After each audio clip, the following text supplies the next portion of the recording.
After finishing a part-time job I was not accustomed to, I found myself walking down the street at night. The exhaustion had doubled because, during the day, I had been forced to help Tracy, my daughter-in-law who had returned from shopping, with the preparations for a party I couldn't even attend. But it was a celebration for my granddaughter, Amy. And just the thought of Matt being happy as a big brother kept my motivation up. As I passed by the house, I noticed the lights were still on. Looking at the clock, it was already past 9 p.m. It was about time to put Matt to bed. As I looked back at the house with this thought, I saw a sight that made me doubt my eyes. Matt was sitting alone in the garden, staring into the room. Why was Matt outside? Matt. What's wrong? As I rushed over, Matt smiled in relief and then, the next moment, his face crumpled as he began to cry. What happened? Why are you out here alone? Matt, seeming to want to say something, started with an apologetic tone. Today is Amy's birthday. But it's only a celebration for the family, so I'm not allowed to join, he said, sobbing. How could this happen? Unable to bear it, I silently pulled Matt's arm and walked out of the gate. Something that shouldn't have happened had happened again. You've been outside without eating anything since noon, haven't you? Grandma is tired from work and hungry too. Let's go eat something delicious. I spoke in my usual tone, trying to sound as cheerful as possible, to reassure Matt. Sensing something, Matt replied brightly. In the night, leaving Matt alone at our seats in the diner, I stood up from my seat. Pretending to go to the drink corner, I took out my mobile phone. I haven't contacted them in a while, but I wonder if they'll answer. After a few rings, a puzzled voice answered, "Hello?" I introduced myself and said sorry for calling late at night. Then briefly explained the situation Matt was in. The person on the phone said, "I'll come right away," and hung up. After a while, a woman entered the diner. She looked towards the entrance, raised her hand, and then hurried over to our table when she saw us. As Matt looked up at her with a "who is that" expression, she embraced him, unable to hold back her tears. Mom. Is that you? My name is Diane Holmes. I am 57 years old. My husband passed away a year ago, and I live in the house he left behind. Our family consists of my son, his wife, and 2 grandchildren, making us a family of 5. It's a complicated story, but my son Fred is divorced, and Tracy is his second wife. My elder grandchild, Matt, is from Fred's previous marriage, and thus, has no blood relation to Tracy and my younger grandchild, Amy. Fred came back to this house with Matt 3 years ago after his first wife cheated on him. At that time, Matt, who was not used to this house, became emotionally unstable, longing for his mother. He was only 2 years old. Seeing Matt like that, I took great care of him. The following year, Fred brought her home. Mom, I've decided to remarry her, he said, surprising me with the sudden news. I thought he was busy with work, but that was the reason. My own son had been neglecting his emotional instability to have fun. I was so appalled that I couldn't say anything to my own son. Also, she's pregnant. I was further shocked by this news. It might be sudden, but please take care of us. How can we kick them out knowing she's pregnant? Besides, the house is big and has spare rooms, so we thought we'd live here. That's okay, right? What a presumptuous attitude. But, how could I have thrown them out knowing there was a child in her belly? And so, life with my son, his wife, and the grandchildren began. I didn't know what Fred's first wife was like since I lived far away. But Tracy didn't do much housework. I saw her getting along with Matt, so she must not be a bad daughter-in-law. However, using pregnancy as an excuse, she left all the housework to me. Honestly, since I was working part-time, I had hoped she would help a little with the housework. But she always had an excuse, saying, "I have severe morning sickness," or "my stomach hurts." Having been pushed into a corner, I couldn't force the issue. She seemed like she was in good health. But I understood that the hardships of pregnancy vary from person to person. It feels like I'm being burdened with too much. Despite this, my husband, who always lent a sympathetic ear, was no longer around. If she says she's suffering, you should be more understanding. These days, no one appreciates a harsh mother-in-law. Rather than such a thing, "Is dinner ready yet?" I had tried talking to Fred about it once, but he just brushed my concerns aside. "Sorry to bother you with such a thing, being disappointed." I endured the heavy burden of these days. During this time, Amy was born. Since Matt was born while they were living far away, it was difficult for me to be involved in his life at first. Living with a baby brought immense joy. Not that I loved Matt any less. Witnessing the birth of new life, Matt's eyes sparkled with excitement. Pride in becoming a big brother. The determination to protect his little sister. I could feel these emotions coming from him. Without comparing the two young ones, I vowed to love them both equally. As Amy's upbringing began, Tracy became increasingly harsh toward Matt. Since Amy was her own, born from her womb, it seemed her affection for Amy overshadowed everything else. Postpartum mood swings are common, so I tried to be understanding. It was my role to support Matt in place of Tracy. Despite Tracy's worsening attitude, Matt wanted to believe in the kindness Tracy had shown him before. He tried his best to help out and get her attention. One day, after I returned home from my morning job, I could hear Tracy's loud yelling from outside. "Why can't you do such a simple thing? You've just made more work for me." It seemed she was scolding Matt for accidentally spilling the milk powder meant for Amy. "Come now, he was just trying to help. Isn't that enough?" I tried to calm Tracy, but she was met with resistance. "Just stay out of this. If you want to say something, you clean up this mess." Being scolded by a mother, even if she is not biologically related, can have an immeasurable impact on a child's emotions. The mix of sadness, frustration, and regret. Watching Matt try to hold back his tears and manage a multitude of feelings left me overwhelmed with a sense of helplessness. "Grandma will clean this up.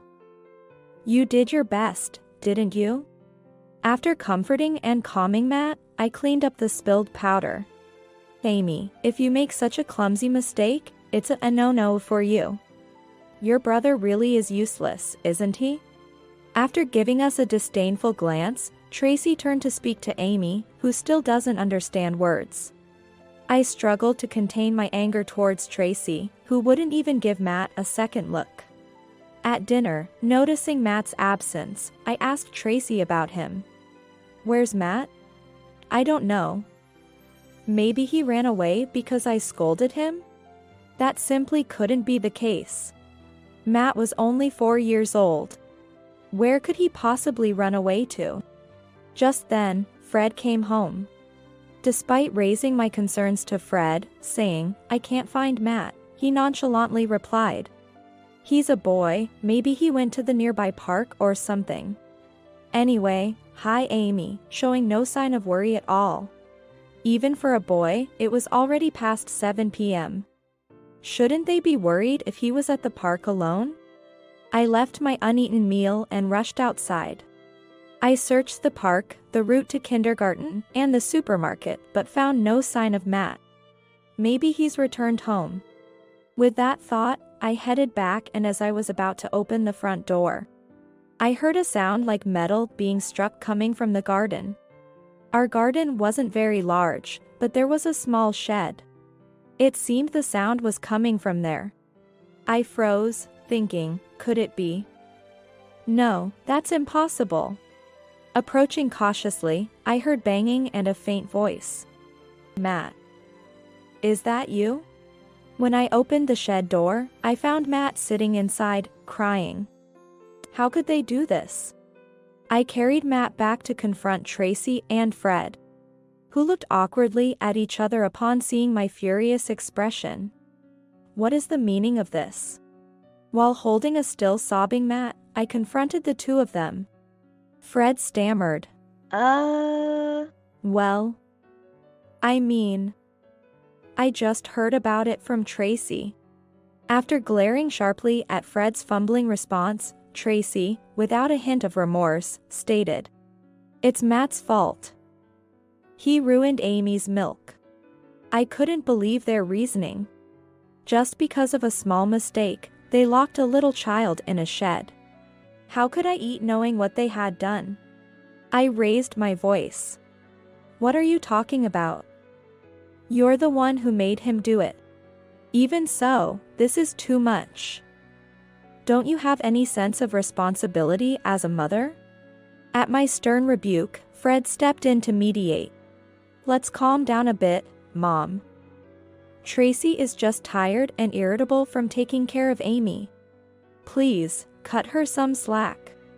If you knew about it, you're just as guilty. Locking a 4-year-old in such a small, dark place. I was too upset to finish my words. I did try to stop her, thinking it was too much. It seemed Fred was trying to place all the blame on Tracy alone, which earned him a glare from her. Before stopping this woman, you should have let Matt out. Are you even his father? With the two of them silenced, I laid down a firm rule. If anything like this happens again, I'll have you both leave this house. But, with Fred in a panic and Tracy looking down, avoiding eye contact, I believed that after saying all this, surely such a thing would never happen again. Thinking this, I paid no further attention to the two of them. Instead, I bathed Matt, fed him a reheated dinner, and tucked him into a warm bed to sleep. During this time, Matt defended his parents desperately. It was my fault for making Mom angry. So, she's not bad. Dad just got back from work and was hungry because he's tired. I felt even more sorry for the brave little Matt. I resolved to keep a closer eye on their behavior. Although there were no apologies from them, I was more concerned about Matt's well-being. Despite the ordeal, Matt continued to help around the house, never losing his smile. Whether it was due to my vigilance or genuine remorse, the severe mistreatment of Matt seemed to cease. Tracy sometimes demanded too much help from Matt or was harsh, but Matt said, "Grandma, I'm okay. I want to be helpful to Mom. Plus, Amy is cute. As her big brother, I need to be strong." He said it so bravely, I couldn't bring myself to say anything. I found it hard to intervene further, fearing that it might worsen Tracy's mood and lead to more harsh treatment of Matt. Contrary to my worries, the attitude of the two towards Matt returned to how it was before Amy was born. It seems peace had returned despite my concerns. Gradually, I also felt relieved and life went back to its usual routine. 2 months had passed since that distressing incident, and peaceful days continued. One day, I was asked by my manager to change my shift. Normally, I only worked in the mornings, but it seemed they couldn't secure enough staff for the evening until closing. Since Matt's incident, I had already been working fewer shifts. And given my inability to refuse requests, I agreed to take on the shift.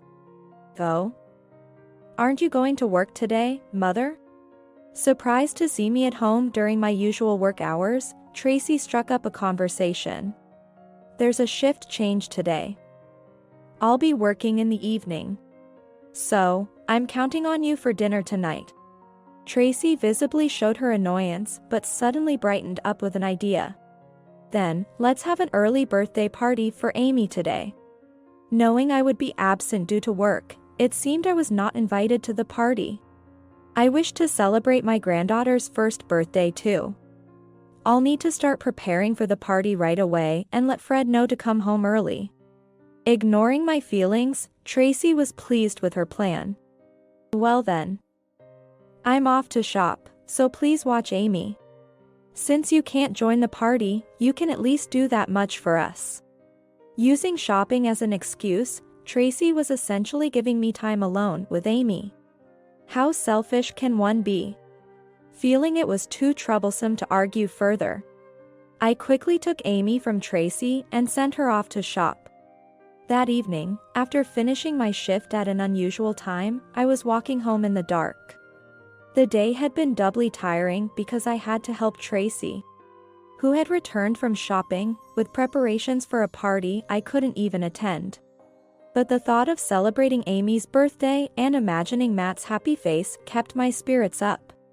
As I passed by the house, I noticed the lights were still on. Checking the time, it was already past 9 p.m. It was about time to put Matt to bed. I hope she hasn't left me to clean up. Looking towards the house again, I saw a sight that made me doubt my eyes. Matt was sitting alone in the garden, staring into the room. I couldn't understand what was happening. Why was Matt outside? I hurried to the entrance, rushing around to the garden from the side of the gate. Matt. What's wrong? As I approached, Matt looked relieved to see me but then burst into tears the next moment. What happened? Why are you out here all by yourself? Although I knew I shouldn't press him too much, I couldn't help myself. Matt just sobbed and couldn't answer.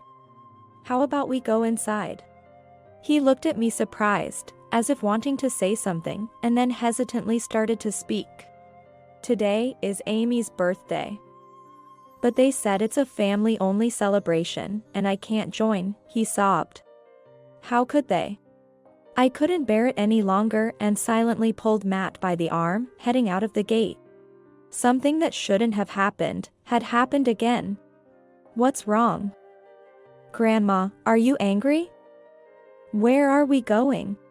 His voice made me snap back to reality. You haven't eaten anything since lunch, right?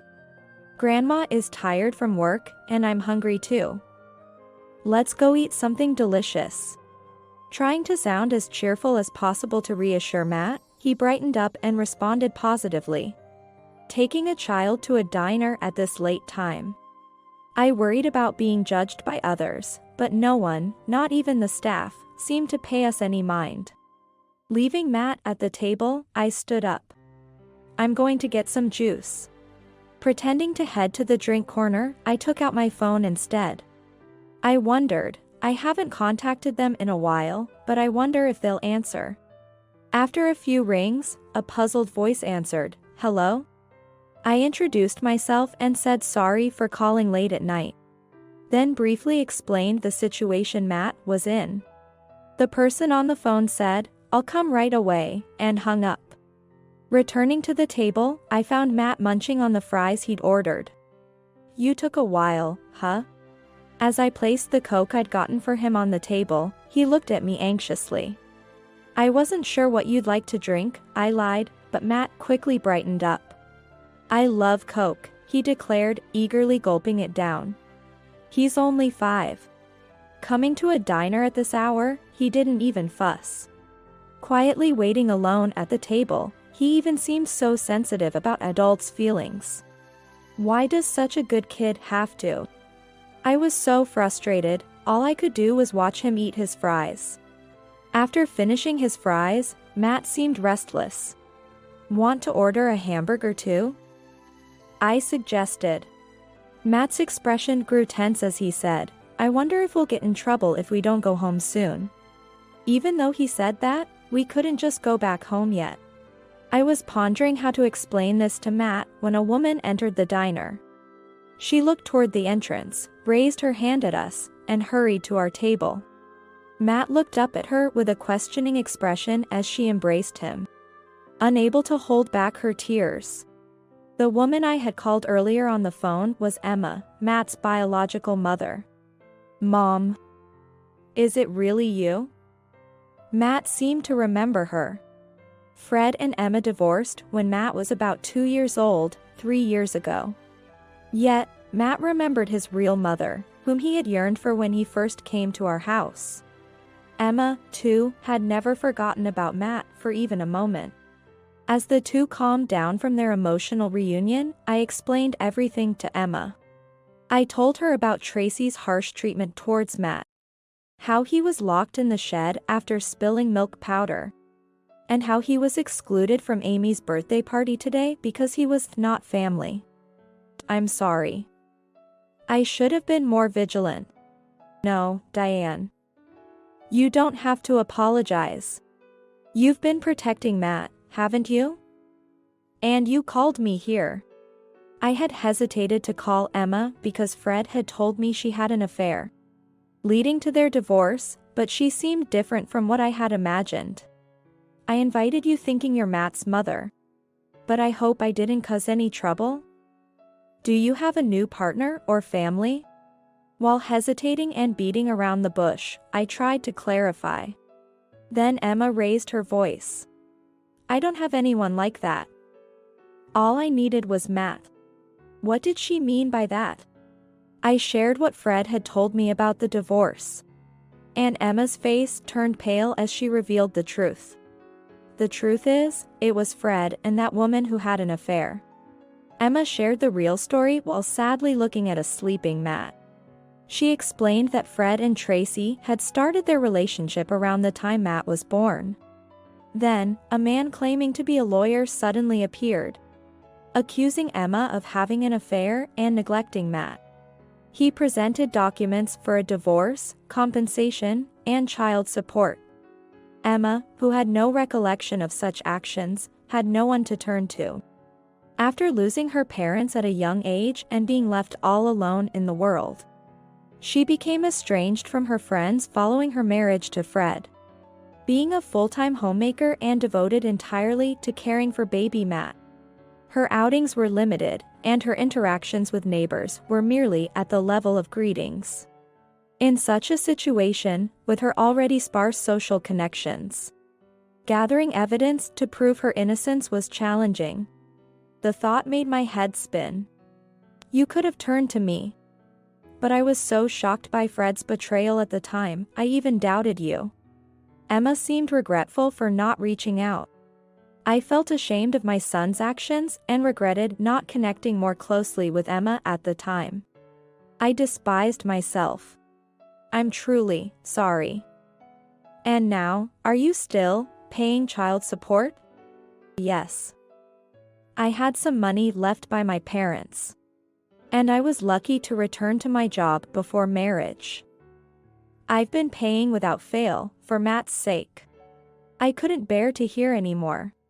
Unaware of these circumstances, I had been living comfortably with that couple. I don't even know how to apologize. It's okay, Diane. You've done nothing wrong.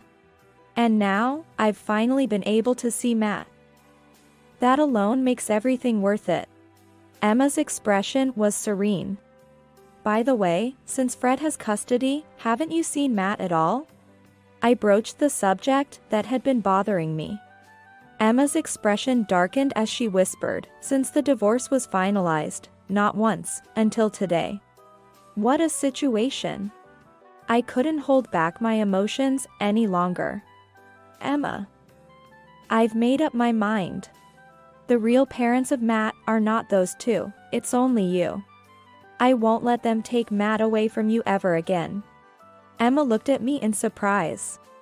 Then, as if strongly agreeing with my resolution, she nodded firmly. Actually, I haven't been doing nothing. She explained that she had already hired a lawyer to address the unjustly demanded child support and to claim compensation from Fred and Tracy. According to the lawyer Emma hired, the lawyer Fred and Tracy had provided turned out to be just a friend, not a legitimate attorney. I'll help too. For Matt's sake. Thus, in the late hours at the diner, Emma and I formed a partnership. 3 months passed, and I continued living as usual, making sure not to let any harm come to Matt. One day, Emma and her lawyer came to our house. Fred and Tracy were taken aback and flustered, but I calmed them down and had them take a seat. What is the reason for your visit today? While Fred was visibly shaken, Tracy tried to appear bold. We're here today to discuss a compensation claim against you and Fred, and to negotiate the transfer of Matt's custody to me. Unwilling to be outdone, Emma also responded with calm composure. Compensation? That must be about you, right? I've heard it from Fred. Tracy mocked the former wife as if she were laughing at her. That makes sense, since you were Fred's affair partner. What nonsense. I met Fred after he divorced you. Fred remained silent, just listening to the exchange between his ex-wife and current wife. Let's all calm down. First, let's hear what the lawyer has to say. Pretending to be unaware of everything, I subtly directed the conversation towards Emma's turn. Please take a look at these documents. He spread out a report that was supposedly from the lawyer Fred and Tracy had arranged for their divorce. This is the report given by Mr. Fred Holmes' lawyer at the time of his divorce from Ms. Emma Collins. What does such an old document prove? Tracy was clearly flustered. What's wrong with that? I had a proper lawyer. As Fred tried to intervene, Emma's lawyer quickly continued. Was that really a lawyer? Which firm do they belong to? Fred was left speechless. Ignoring Fred's hesitation, the lawyer continued.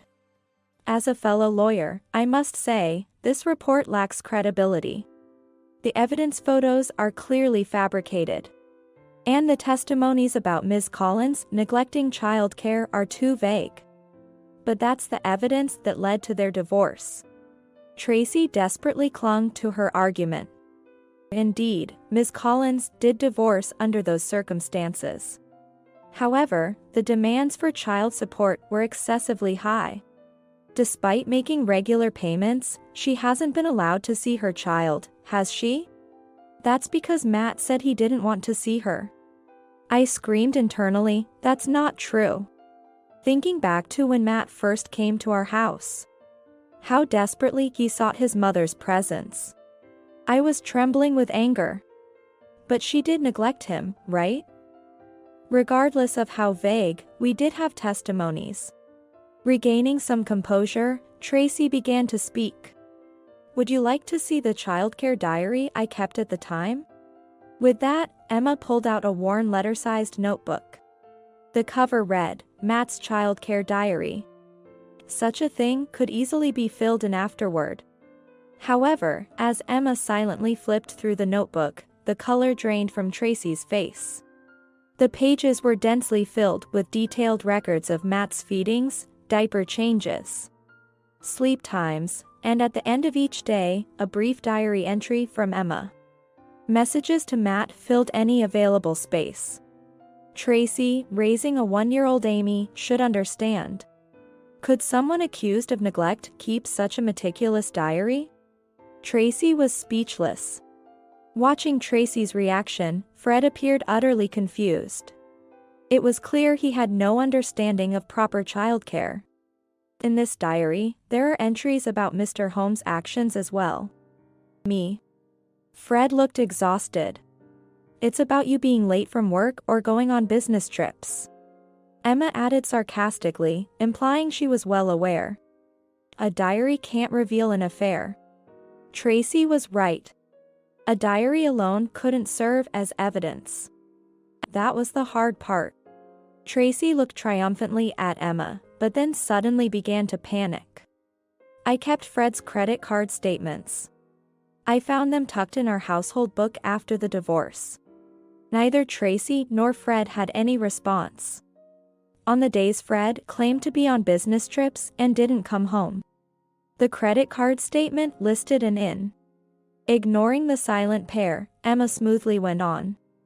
And on the same day, there's a photo posted on a woman's social media. The hashtags include the inn's name and secret. That's just a coincidence. It could happen to anyone. Tracy began to flounder. Yes, but this woman, despite her secrets, is flaunting her belongings in the photo. Emma cornered them further.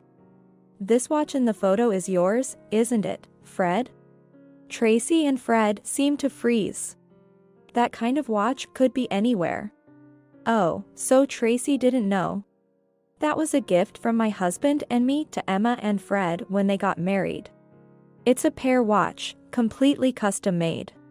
I feigned innocence as I chimed in. That can't be. After a moment of silence. Enough already. Fred spoke in a defeated tone. Emma signaled to the lawyer. Since the person in question has admitted it, this will make things easier. We'll proceed with a settlement rather than taking this to court. I won't admit it. I'll even go to court. Despite Tracy's agitation, the lawyer continued. Let's also discuss the report created by the so-called fake lawyer, who has already shared everything with us after a discussion about a forgery of private documents. That traitor. It turns out the fake lawyer was a friend and former boyfriend of Tracy's, to whom she had been funneling part of Emma's compensation and child support. After discussing the crime of forgery, he was quite willing to share everything. Tracy seemed to have no will to fight left in her. Through the gap in the sliding door, Matt peeked in, asking, "Mom? What's happening?" "It's nothing," Emma responded, her face now clear and relieved. "Let's go home, to your mom's and your new home." Later, instead of settling, it went to court. This time, they hired a real lawyer, but the outcome was clear. Custody of Matt was granted to Emma. Fred and Tracy's past actions were deemed criminal.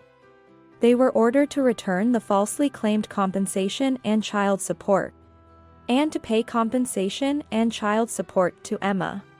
Following these events, Fred and Tracy blamed each other, ultimately leading to their divorce.